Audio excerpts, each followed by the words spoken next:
Our top story. Nurses unions in the country have insisted that they are not about to let up on the ongoing medical workers strike that today entered its sixth day. The union officials, led by its Secretary General Seth Panyako, have issued fresh demands in the ongoing talks, insisting that what the CBA agreed upon should now be backdated to January 2014, when health services were devolved. The union has now threatened to spearhead a complete paralysis of medical services come Tuesday at the Kenyatta National Hospital, including intensive care units where nurses have been treating patients in critical condition. Here is Timothy Otieno beginning our coverage tonight with that report.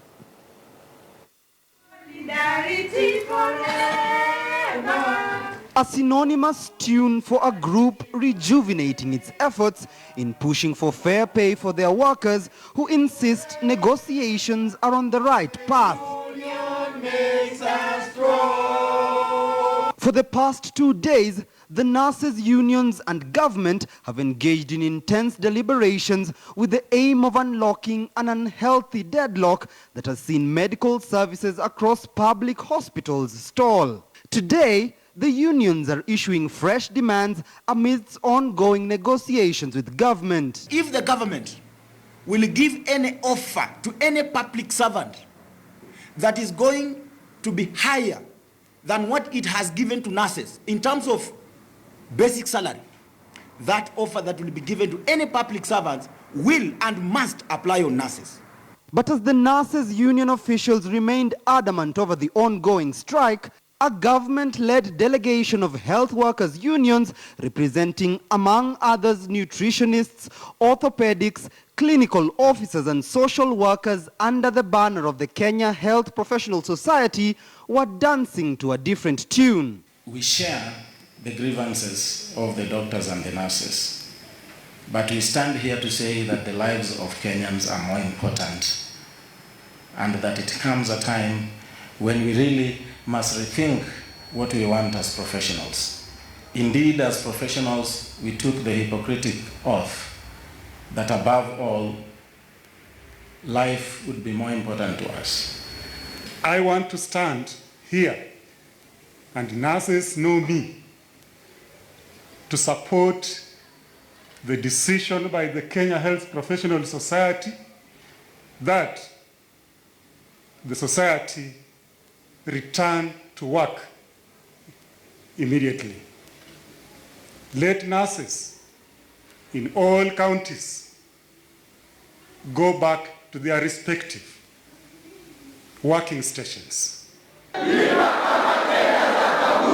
The crisis attracting a rare move that saw the Kenya Defence Forces medical officers leave their camps and enter the emergency wards to step in as soldiers of hope in a stalemate that has already seen more than 20 people lose their lives. The nurses say that the only way to make headway in the talks is if county governments sign a recognition agreement meant to appreciate the role of nurses countrywide and the fact that most medical services have been devolved.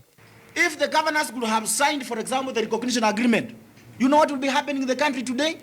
All ICUs in Kenya will be working.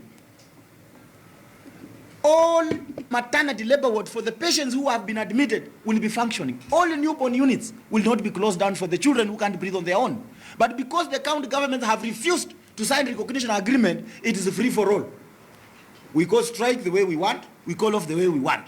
I don't understand the people who are pumping their chests and declaring ultimatums when people are dying, especially at a time that the government has unequivocally said we want to negotiate with everybody.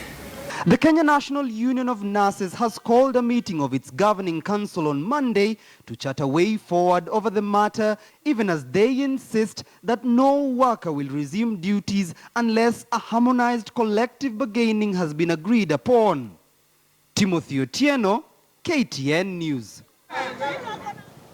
And we'd like to get your views on who you think should be held responsible for the deaths reported or occasioned by the health workers' strike. Remember, that's our Saturday night's poll. Tweet us at KTN News at Sofia Wanuna. In other news, Bomet Governor Isaac Ruto has been put on the spot by the president and his deputy who are finalizing their tour of the Rift Valley.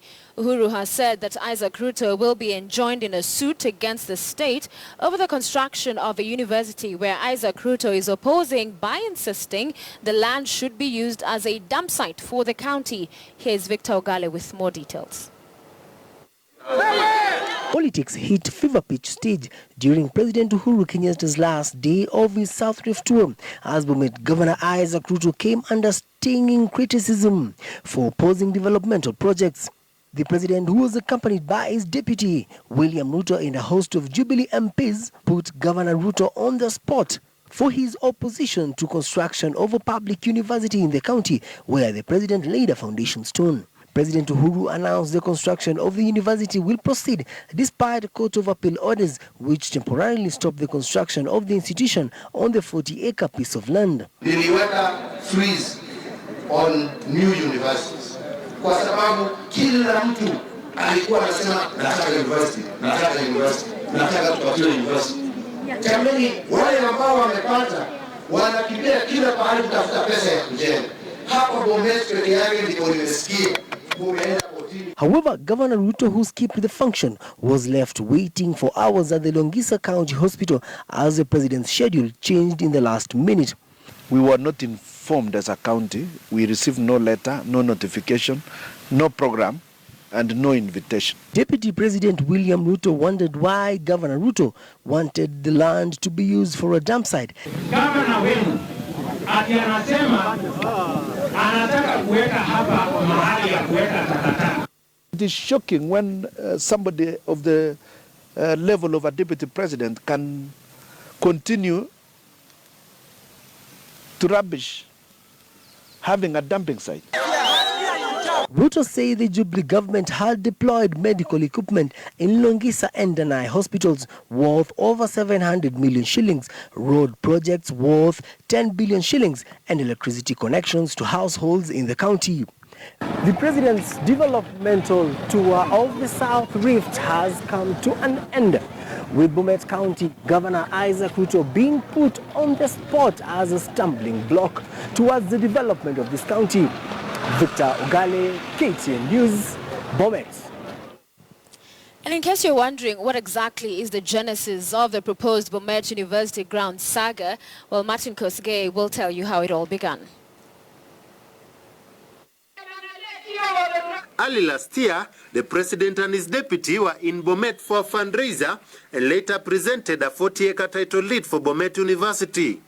2.5 hectare yote ambaye imewekwa kwa trustee of Bomet University College, na hizi title napatia sasa regional commissioner ndio hakikishe imefika kwa mikono ya wale ambao. Weeks later, Bomet governor said the title was fake and the land the president presented to the location of the university was a dump site used in town. The president telling them these issues are for discussion. They are not for chaos. We have therefore offered Moi University 90 acres of land. Now, if 90 acres of land is not good, they still want our dump site, there must be something seriously wrong. The county government of Bomet had already set up a stadium worth 300 million at the site where the president commissioned the construction of Bomet University College. Earlier, Bomet Central MP Ronald Tanui asked Governor Ruto to stop the pending case of the case in Nakuru. Tulisikia governor ameenda kufungua kesi huku Nakuru Court Appeal kupinga tena maneno ya kujenga university. Na imesimamishwa hiyo project, amepata orders, contractor hapo kwa site.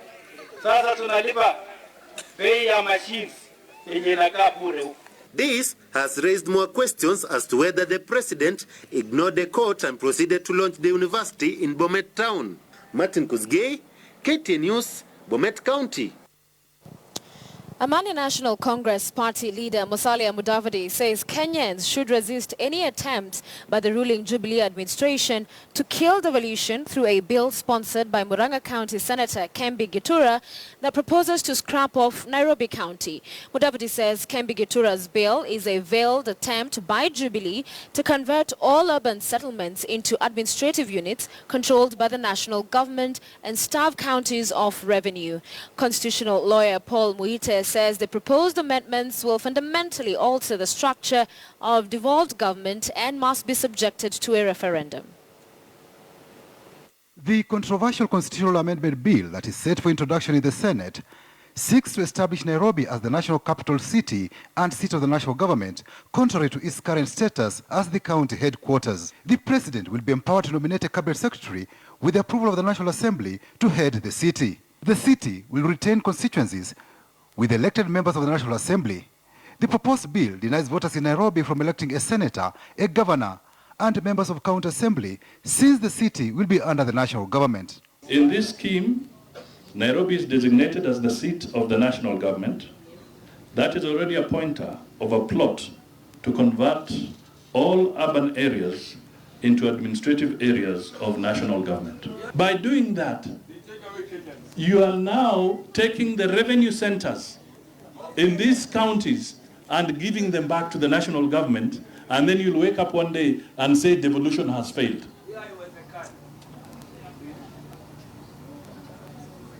These are things that cannot happen, should not happen, and we should not allow them to happen. The territory of Kenya is divided into 47 counties, including Nairobi. The proposed bill will have to be subjected to a referendum should it win 2/3 majority support from both Senate and National Assembly. Article 255 subsection 2 of the Constitution says any amendment that relates to the territory of Kenya and or the objects, principles and structure of devolved government shall be approved by a referendum. Lawyer Paul Muite says drafters of the Constitution did not want the structure of governance to be fundamentally altered without consulting people. Muite told of possible court battle should Parliament effect the changes without a referendum. As a minister in charge of implementing devolution, I fought hard against centralization of county urban areas under national government. What Jubilee is unable to control through elections, it wants to steal by undermining the Constitution. The scheme is creeping back as part of greed to allow cartels to control lucrative tenders. We must and will resist centralization and safeguard devolution. A section of city residents opined on proposal to delete Nairobi County. So if somebody is going to appoint somebody to rule the county, and then I don't think the leadership is going to be credible. I support the proposal because Nairobi is a cosmopolitan city and everybody who is in Nairobi comes from a certain county. So by confiding them to vote in Nairobi for the various political positions, that one bars them from voting from the grassroots. I don't think they should scrap them. I think we should still have governors and MCAs. It's better and easier. I think it's not fair to the people of Nairobi because it's the people of Nairobi being governed, not the president. So it's their choice. Whoever they want to vote for, it's their choice, not the president's choice. Muite says that if the proposal to expand Nairobi County is informed by the perceived runaway corruption in the county government, the national government is equally burdened with corruption scandals. Right away from the national government up to county. So that should not be the excuse of removing county government. There is a body that is entitled, that is mandated to deal with the corruption. In 1983, the late local government minister Moses Mudavadi dissolved Nairobi City Council and replaced it by a commission. This followed public outcry about poor service delivery and unparalleled scramble for public plots, which were grabbed with approval of chief officers and councillors. Then Mayor Nathan Kahara, his deputy and all councillors were suspended and all chief officers sent home on compulsory leave. The commission, which was meant to return the city to its lost glory, unfortunately became the subject of political manipulation and also descended into high-level corruption. Nairobi City Council was reconstituted after the 1992 general elections. Should the bill be introduced in the Senate, it will have to garner 2/3 majority at both the first and second reading, the same to the National Assembly. Given 2017 as election year, Parliament is likely to suffer quorum hitches, and the bill will likely suffer natural death. Patrick Amimo, KTN News, Nairobi. And what could be yet another surprise move as political realignments towards 2017 elections begin taking shape? Immediate former Deputy Speaker of the National Assembly, Farah Maalim, is set to decamp from ODM party and join Wiper Party, an affiliate party within CORD. Maalim, who has been asked by Wiper Party leader Kalonzo Musyoka to first clear with his party ODM, will become one of Kalonzo's deputies in the party alongside Lamu County woman representative Shakila Abdallah. Duncan Haemba with more on that developing story in the political circles. Till now, Farah Maalim has been an ODM party and Raila Odinga diehard and never entertained any thought of ditching the Orange Party when he was put on spot in July 2016. No, I would never leave ODM. But still, let me tell you one thing. You don't get that many people like, you know what they say, only fools do not, change their mind. But the tune seems to have changed. Multiple sources have confirmed to KTN News that Maalim has informed Wiper Party leader Kalonzo Musyoka of his decision to join Wiper, a matter that was approved this week during Wiper's NEC meeting, which accepted that he joins the party and be unveiled as one of the deputy party leaders as early as Tuesday next week, when Wiper Party holds its National Delegates Conference at Kasarani. Apparently, Farah Maalim could have been forced by prevailing political circumstances on the ground to switch base and grab Wiper's umbrella. Current Garissa Governor Nadhif Jama comes from the Ulihan clan, one of the biggest, which has endorsed the governor for a second term. The governor, County Woman Representative Shukran Gure, and majority of the MCAs who control Garissa County Assembly were elected on Wiper Party, and as such, Maalim, who is seeking to wrestle Garissa Township parliamentary seat from the majority leader of the National Assembly, Eden Duale, is said to have been asked by Ulihan clan to join Wiper and team up with other current elected leaders in order for the clan to go into the 2017 general election on tickets from one party. Of late, Farah Maalim has been supporting the idea that Raila Odinga hands over the baton to Kalonzo Musyoka. If Raila were to say today, for example, Kalonzo Tosha, and bring in Mudavadi on board as a running mate. As a running mate. It's substantial, by the way. Within the Luya the Bukusu Maragoli thing is also there. Or Moitangula as a running mate. And the other one basically part of the fold. It's game shot.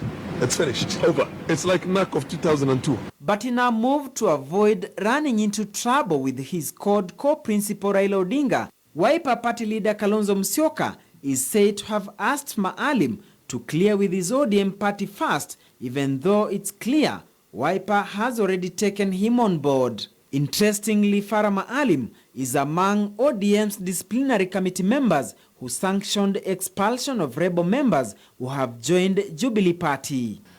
Substantive justice has got to be delivered and not to be delayed with undue procedural, shenanigans. That's in the Constitution. Just last month, Taita Taveta Senator Dan Mwazo, who is eyeing Taita Taveta gubernatorial seat, also announced his intention to ditch ODM for Wiper Party upon sensing that it might be difficult to win nomination ticket on ODM against current Governor John Murutu.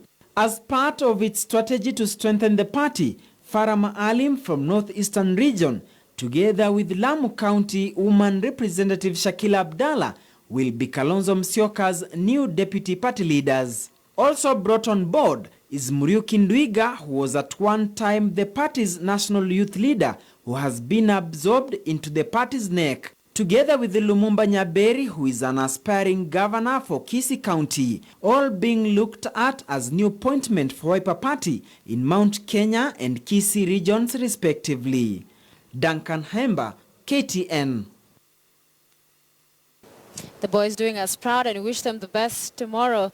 Now Strathmore bagged their second win of the season after edging homeboys to a narrow 33-32 win in a match that was played at the Impala grounds.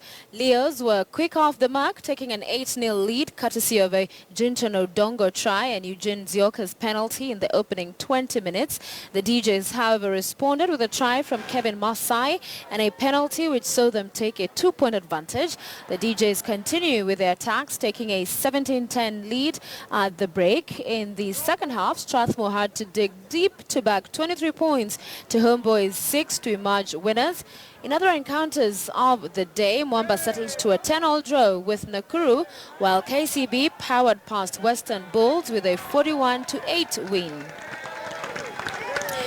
All right, Kenya are the men's 2016 East Africa Legislative Assembly Games volleyball champions. Kenya beat Rwanda to the crown in the finals played at the Mombasa County. And as Moses Wahisi now reports, the ladies volleyball team fell to their Rwandan opponents, but the men gave them something to smile about.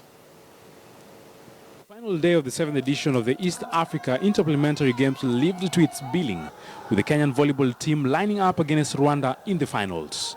The home side, led by Captain Arthur Odera MP Teso North, started the first set low, going down 6-0 in the opening set. Daniel Onyama MP Webuye West was the star serviceman, aiding his side with 6 points from his services to take the match to 23-all. From there on, it was Kenya and Rwanda exchanging the lead, but the home lads had the final laugh, ending the tie with a massive 31-29 win. The second set was not an easy feat, Kenya bagging the win with a crucial 25-20 victory to be crowned the 2016 champions. It looks like Rwanda have even improved. But I think my progress came in because of being a former international volleyballer, having played for the national team. We are very pleased that we've been able to defend our trophy without losing a single set or losing a single match. And that is because we have had wonderful preparations. In 2016, Kenya take the overall crown, and the action is expected to be more spicy in the next year's edition. It has been 7 epic days of the 7th edition of the Interparliamentary Games here at the coastal city. But of key importance is how sports play a very, very vital role in matters to unifying this region. Moses Wahisi, KTN Sports. Jocelyn Jepkosgei and Bernard Kipkemoi are the winners of the second edition of the Ziwa Road Race that took place in Uasin Gishu County. Elsewhere in Nairobi, Governor Dr. Evans Kidero launched the Governor's Cup that will see 680 teams taking part. The tournament, which runs for 7 months, will see the winners pocket 1.5 million shillings. Here's more in our local roundup.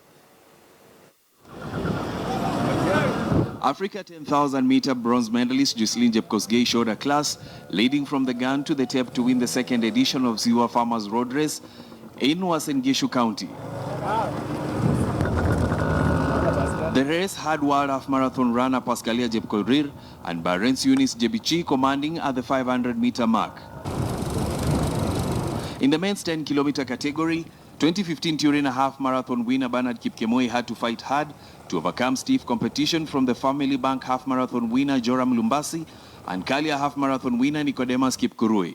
Mbio zenye zinakuanga Uasin Gishu ama Nanti inakuanga competitive.